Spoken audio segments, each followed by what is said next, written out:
Namaste, everyone. Okay, so I'm back with another little bit of yogic story time. I'm going to read this really cool passage from the biography of Lahiri Mahashaya. He was the Kriya Yoga guru that revitalized Kriya Yoga for this age and this era. His story is really cool. In brief, he met his master Mahavatar Babaji at the age of 33 years old when he was just a postal worker in the northern Himalayas, and he got lost on a route, and then he heard this voice like calling him up this trail, and then it called him further into this cave, and it turned out it was his master Mahavatar Babaji from his past life, and he like showed him his old begging bowl and these various things, and it like awakened his memories. And he spent only 2 weeks with Mahavatar Babaji learning Kriya Yoga and all the techniques, and then basically achieved the samadhi superconscious states in just those 2 weeks, and then went back to the world and really just lived a normal householder life. And that's the amazing thing, while being this unbelievable yogi. And it just attracted so many people from around the world, like not just Hindus, but Christians, Muslims, Zoroastrians, all kinds of people were his followers. And he gives the most cool breakdown of deity symbolism here.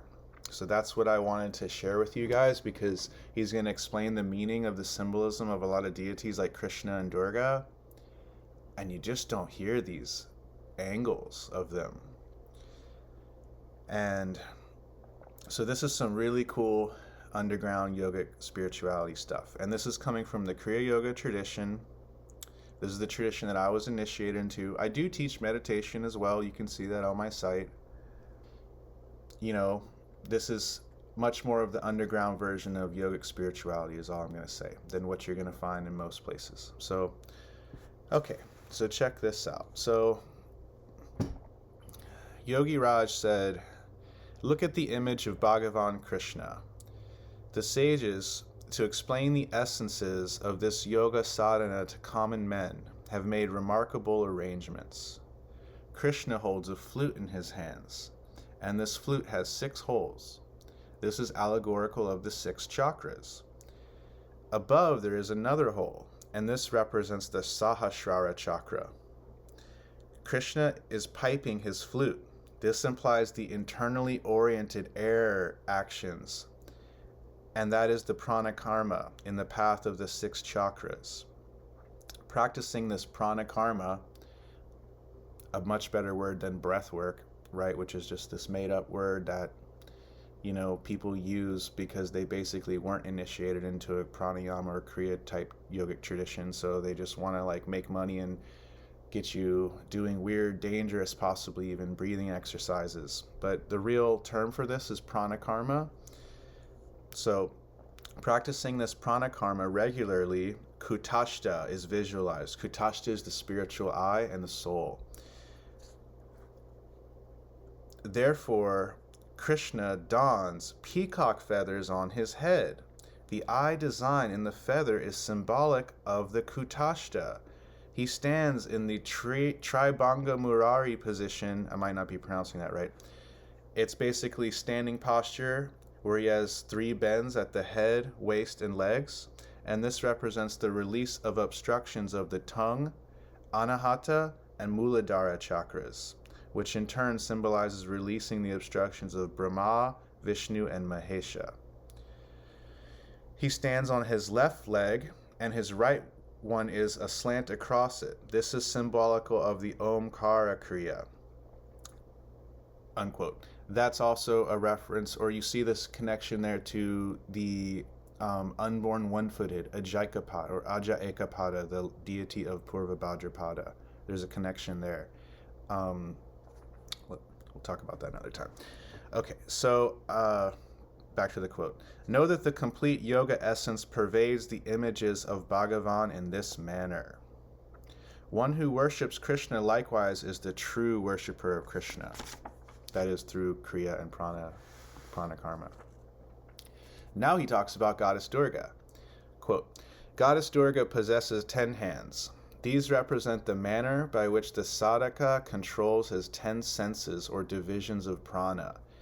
These 10 divisions denote prana, apana, vyana, udana, samana, and the other 5 lesser known pranas, which I can't even remember what they are, but there's just like burping and different things: naga, kurma, krikara, devadatta, and dhananjaya. With the help of these pranas or 10 senses, all actions are accomplished. At the feet of Goddess Durga lies the lion, the king of the jungle. She controls or restrains him, for the lion represents passion. He has not been completely annihilated, for then creation will not be maintained, but she has controlled him. She has exterminated Asura, in parentheses, the devil. He was writing this in English for a Christian English realm. Devil just, is basically synonymous with like Asura or Rakshasa in just a general loose term. Okay, back to the quote. She has exterminated Asura. Asura symbolizes anger. It is imperative for the sadhaka to eliminate anger. On the right is goddess Lakshmi, whose mount is the owl. Here a sadhaka is being cautioned that while practicing sadhana, when he achieves the Lakshmi state, he should be careful that he does not become like the owl, because the owl is day blind and is nocturnal. In other words, dear sadhaka, be careful, for when you achieve spiritual and material wealth, you may attain the state of the owl. Aiming at this state, Kabir Das has expressed, this is in Hindi, I can't speak Hindi properly, but I'll put up an image of this quote, and if you guys want to give your own translation for this, I'd love that. I'm going to have my friend try to translate this for me as well. It says, Kanaka kanaka te sauguni marakata adikaye iekaye burat hyaye uha paye buraye. I'm sure I'm not saying that right, but it basically says kanaka implies datura or gold. Consuming the datura, this thorn apple, this crazy drug that you don't want anything to do with, makes a person insane. It infers deriving gold or immense wealth makes man insane. He does not have to consume it. Its intoxicating effect is so intense. Really interesting the way he explains the owl symbolism there.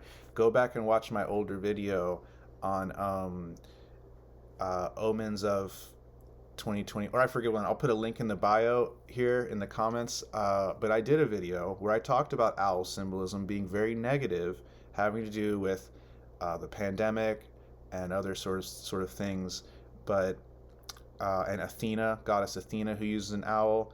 I did a whole video on this, so if you're more curious about this, because a lot of people only see owl symbolism as really good, but owl symbolism here is confirmed to be negative, and also in the American Indian traditions, the owl is a symbol of deception and is a straight up symbol of death. I was broken down in the Hopi reservation for a week once when I was younger, and I had to be driven to Winslow, Arizona to get a part by a guy who was married to a Hopi woman, and he went on and on about all their crazy traditions and rituals because I was into that stuff. And he explained that like anytime they see an owl, they truly believe someone's going to die. The only time I ever saw an owl in my environment was the night that my sensei passed away of our martial arts lineage. Owls really are heavy omens, okay? So just keep that in mind. But if an owl is not harmed or endangered and it's gracing you, it can still be a good omen. But it's just really interesting, something to think on. Okay, now we're going with goddess. On the left of goddess Durga is goddess Saraswati. Her mount is the swan, and its function is to segregate milk from water if mixed. When a sadhaka arrives at an exalted state of sadhana, then deriving the correct knowledge, he achieves that state. He then becomes capable of extracting the essence from the murky material world. You see, just like how how a swan can take milk out of water. This state is known as the state of paramahansa, but the sadhaka has to proceed further because he has not as yet established himself in non-duality. Now, besides Saraswati is the commander-in-chief of the gods, Kartikeya. He symbolizes heroism. A sadhaka has been advised to practice sadhana heroically. Kartikeya's mount is the peacock. The eye design noticed in the plume of a peacock represents Kutashta. If a sadhaka heroically practices sadhana, he will surely visualize Kutashta. Kartikeya has a bow and arrow in his hands. The arrow represents the breath, and the bow represents the body. End quote. So think about how, when you breathe in, think about how your spine is like a bow. It's got this natural curve when you inhale, and then you release the arrow and you exhale, and the bow bends back. So all throughout yogic symbolism, the bow and arrow is symbolic of the movement of the soul through the spiritual path, through the Sushumna, up and down the spine. Okay, so back to the quote. One who guides the arrow-like breath within the body valiantly executes the air-like prana karma, and they are Kartikeya. Since a sadhaka practices sadhana with austerities, he deserves fulfillment or salvation. Wait, let me make sure I read that right. Let me restate that, because I really don't want to upset Kartikeya here. One who guides the arrow-like breath within the body valiantly and executes the air-like prana karma is Kartikeya. Okay, because that was really, really important for me when I read that. Okay, since a sadhaka practices sadhana with austerities, he deserves fulfillment or salvation. For this, the one who grants that success is Ganesha, but his mount is the mouse. The disposition of the mouse is to cause harm without any reason.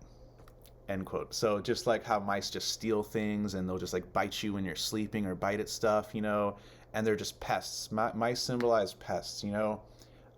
We went into that in the Aries class in the Jaimini course, on the Jyotish course. We covered how Aries is the sign of rats and cats, and the rats are the lower side of Aries. That's too petty and nitpicking, and then the cats are the noble side of Aries. But okay, so back to the quote. So the disposition of a mouse is to cause harm without any reason. Therefore, in that state, since a sadhaka has not yet attained settlement completely in non-duality, he has to remain away from the harmful ones. For if this is not done, fulfillment or salvation will not come to him. So you see, you have to stay away from the mice, you know what I mean, and the pests.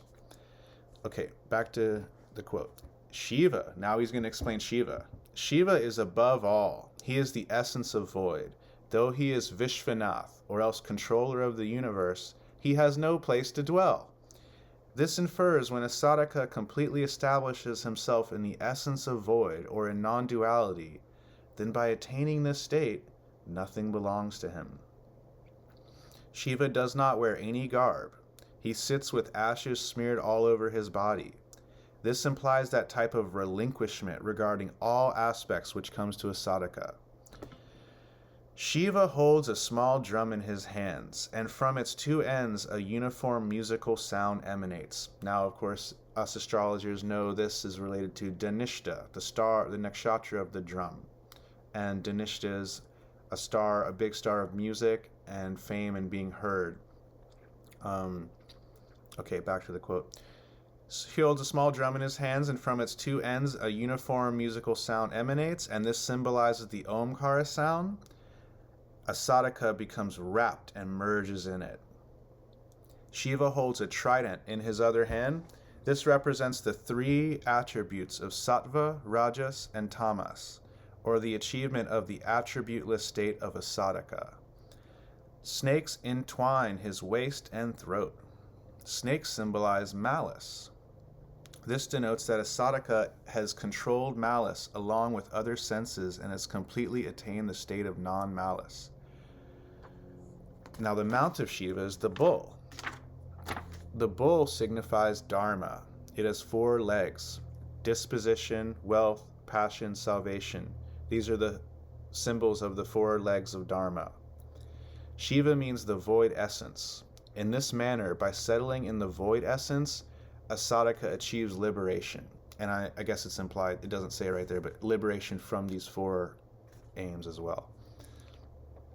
Back to the quote. This void infers emptiness, and in this state of emptiness is Brahma. Practicing sadhana and becoming conversant about the deity essence will bring forth fulfillment or salvation. And then he starts to just go more into the sounds of the chakras. When you hear prana in the anahata, like different sounds, or the different sounds you'll hear in meditation, like the sound of a conch, a lute, various things.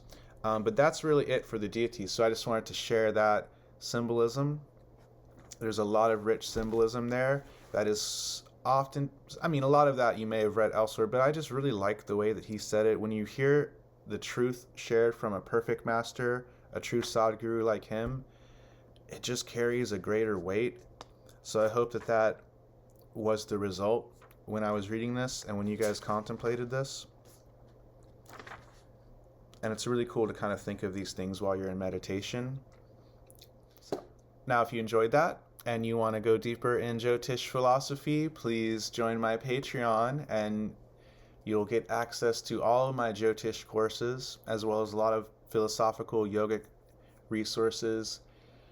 And I also give a free monthly forecast for all of the 12 signs every month, and a crypto forecast if you're on the premium. There's 3 tiers. There's the Jyotish tier at $33, then there's the financial astrology tier at $44, and if you want all of it, it's $55 for the premium, both Jyotish and Udaya Jyotisha, or financial astrology. Now, you do get a free monthly crypto forecast with the Udaya Jyotisha one, the financial astrology Patreon, and then with the Jyotish one you also get a free monthly forecast, as well as discounts on tutoring. And that's really where the rubber really meets the road, and where if you're a serious astrologer, that's what you're really going to want to do. And so that's an option as well. But I have a lot of material on that Patreon, and I'm really focused on teaching more this year.